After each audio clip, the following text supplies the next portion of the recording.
Hello everyone, welcome back again, and I hope that you are practicing English with me every single day. So dear learners, আজকের spoken class থেকে আমরা শিখতে পারবো খুবই গুরুত্বপূর্ণ দুটি ওয়ার্ডসের ব্যবহার। সো যেই ওয়ার্ডস দুটি খুবই গুরুত্বপূর্ণ এবং আমরা খুবই ভুল করে থাকি, সেই ওয়ার্ডস দুটি হলো wake up and get up. So এই ওয়ার্ডস দুটি খুবই আমাদের পরিচিত, খুবই ফ্যামিলিয়ার, কিন্তু এই দুইটি ওয়ার্ডসের ব্যবহার কিন্তু আমরা ভুল করে থাকি অনেকে। আমরা এর সঠিক ব্যবহার কিন্তু আমরা অনেকেই জানি না। আমরা কি করে থাকি? So wake up and get up দুইটি একই অর্থে ব্যবহার করে থাকি, যদিও দুইটির শাব্দিক অর্থ কিন্তু সেম, একই, ঘুম থেকে ওঠা বা জেগে ওঠা। So wake up and get up দুটা বাংলা শাব্দিক অর্থে কিন্তু জেগে ওঠা বা ঘুম থেকে ওঠা, বাট এটা কিন্তু স্পেসিফিক বা ডিফারেন্স ব্যবহার রয়েছে। সো আমরা কিন্তু ওয়েক আপের জায়গায় গেট আপ ব্যবহার করতে পারবো না, আবার গেট আপের জায়গায় ওয়েক আপ ব্যবহার করতে পারবো না, তবে ভুল হয়ে যাবে। সো আমরা কিন্তু দুটা একই অর্থে ব্যবহার করি। আমরা জানি যে ওয়েক আপ মানে ঘুম থেকে ওঠা, গেট আপ মানে ওঠা, তাহলে আমরা যে কোনো একটা ব্যবহার করলেই মনে হয় হয়ে যাবে, বাট এটা ভুল। সো আজকের লেসন থেকে আমরা এই wake up and get up কখন ব্যবহার করব, এর সঠিক ব্যবহারটাই আমরা শিখব। So anyways, dear learners, this is Mukul Hossain with you guys all today. So without further ado, let's get started our today's lesson. Yes, ইতিমধ্যে আমি কিছু সেন্টেন্স এখানে লিখে রেখেছি, যে সেন্টেন্সগুলোর মাধ্যমে আমরা wake up and get up সম্পর্কে একটা পরিপূর্ণ ধারণা নেব, তারপর আমরা আমাদের স্পোকেন ইংলিশকে ডেভেলপ করব। আমরা আজকের থেকে আমি যেভাবে শেখাবো সেভাবে আপনারা ব্যবহার করবেন, ইনশাআল্লাহ আর কোনো দিন কখনো ভুলবেন না। সো জাস্ট আপনার মনোযোগটা দরকার, জাস্ট আমার সাথে রিপিট করবেন, অর্থাৎ রিপিট আপনার আমার সাথে প্র্যাকটিস করবেন, এতে করে আপনার মুখের জড়তাও কেটে যাবে অ্যান্ড আপনার স্পোকেন ইংলিশের দক্ষতাটাও বেড়ে যাবে। সো আমরা প্রথমেই দেখে নেব wake up. So wake up প্রনাউন্সিয়েশনটাও শিখে নেন, wake up. So wake up মানে জাস্ট নর্মালি জেগে ওঠা, অথবা টু স্টপ স্লিপিং, জেগে ওঠা অথবা ঘুম থামিয়ে দেওয়া। সো আমি ঘুমাচ্ছিলাম, ঘুমটা থামিয়ে দেওয়া, স্টপ স্লিপিং। আমি জাস্ট ঘুমটা থামিয়ে দেব, আমি কিন্তু বিছানা থেকে উঠবো না, জাস্ট আমার ঘুমটা ভেঙে গেছে, অর্থাৎ জেগে উঠেছি আমি কিন্তু একদম বিছানা থেকে উঠে পড়িনি। আমি ঘুমাচ্ছিলাম, ঘুমটা ভেঙে গেছে, এরকম আমি ঘুমটা ভেঙে গেছে, বাট আমি বিছানায় শুয়েই রয়েছি, আমি উঠিনি। সেই সিচুয়েশনে আমরা ব্যবহার করব ওয়েক up. So let's see some example. Every day I wake up at 6 AM। আমি প্রতিদিন সকাল 6টায় ঘুম থেকে উঠি।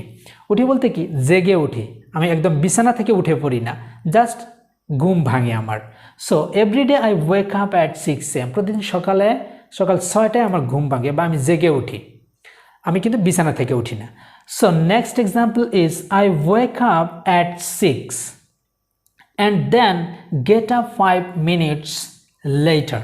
সো এই এক্সাম্পলের মাধ্যমে আমরা কিন্তু একদম পরিপূর্ণভাবে বুঝতে পারবো কি, আই ওয়েক আপ অ্যাট 6, আমি 6টায় উঠি, অ্যান্ড দেন গেট আপ। এবার দেখুন এখানে কিন্তু ওয়েক আপও আছে আবার গেট আপও আছে, সো পার্থক্য কিন্তু রয়েছে। যেমন আই ওয়েক আপ অ্যাট 6, আমি 6টায় ঘুম থেকে উঠি, and then get up 5 minutes later, 6টায় ঘুম থেকে উঠি, তারপর কি করি, আমি একদম বিছানা থেকে, গেট আপ মানে কি, একদম উঠে পড়া, বিছানা থেকে উঠে পড়া, আমি বিছানা থেকে 5 মিনিট পরে বিছানা থেকে উঠে পড়ি। তার মানে আমরা বুঝতে পারলাম কি, ওয়েক আপ মানে জাস্ট ঘুমটা থামিয়ে দেওয়া, ঘুম ভাঙা, নট বিছানা থেকে উঠে পড়া। আর গেট আপ মানে বিছানা থেকে একদম উঠে পড়া, আপনার ঘুমও ভাঙছে, আপনি বিছানা থেকে উঠে পড়ছেন, আপনি কাজের জন্য বেরিয়ে গিয়েছেন, বা আপনার ডেটা স্টার্ট হয়ে গিয়েছে, আপনার দিন শুরু হয়ে গেছে, এই সিচুয়েশনে। ঠিক আছে। So next example, my alarm clock rang and I woke up. দেখুন এখানে কিন্তু ওয়েক নেই, ওক আপ। কেন? এখানে দেখুন I rang, so rang past tense, এই জন্য এখানে ওকটা পাস্ট টেন্স হয়ে গেছে। হ্যাঁ, ওকে, তাহলে আমরা এক্সাম্পলটা দেখি। মাই অ্যালার্ম ক্লক র্যাং, আমার যে অ্যালার্ম ঘড়িটি ছিল সেটা বেজে উঠলো, and I woke up immediately, and তখন আমি জেগে উঠলাম। আমি জাস্ট নর্মালি জেগে উঠেছিলাম বা জেগে উঠলাম, আমি কিন্তু বিছানা থেকে উঠে পড়িনি, জাস্ট আমার ঘুমটা ভেঙে গেছে, জেগে উঠলাম।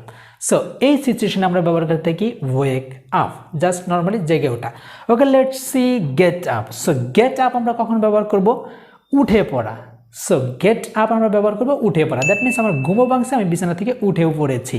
অথবা to stop sleeping and to get out of bed.